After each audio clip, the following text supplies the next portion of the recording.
For those of you that don't know or wondering what the hat is about, I'm a songwriter. Mesus means Jesus in me, but at the time I went by Devious, and it stood for dope vocal skills. I never really looked into the definition of it. It was just a cool name that I thought was dope. But for whatever reason, the very next morning after I woke up from all this happening, I said, I want to look that up. And my uncle just happened to have this little tiny pocket dictionary on his shelf there in his office. I remember it being something along the lines of like deceitful, trickery. It was very near the word devil. And I just remember thinking to myself, like, man, I'm living my life like running with the devil here. Like this is clear as day what this means. And I just didn't want nothing to do with that name anymore. So I flipped a couple pages to the beginning, got about 2 pages in and came to the word absolute. The definition of that means pure, free from restriction, definite. Everything about that definition resonated with exactly how I felt. And I said, okay, that's it, that's the one. Went back home, Illinois. About 3 years later, on my birthday,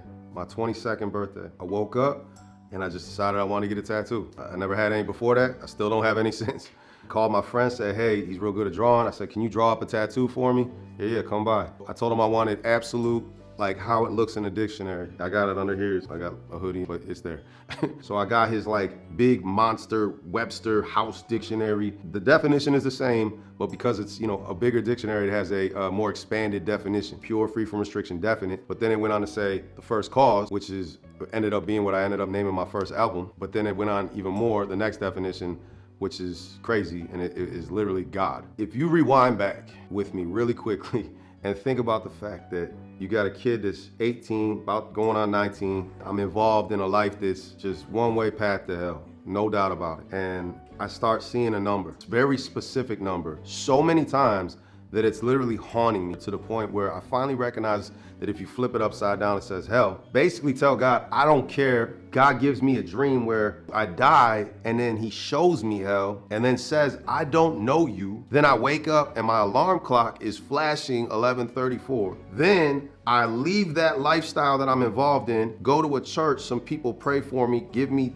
the gospel. I confess the gospel myself. The very next day, I changed a name that I was going by to a name that I didn't even know fully what it meant, but just knew that it sat right with my spirit. 3 years after that, I go and get a tattoo of it and find out that day that word means God. If you don't see how all of that is literally impossible to orchestrate besides God, I don't know what else to say, but I can tell you this, everything I just said is a fact.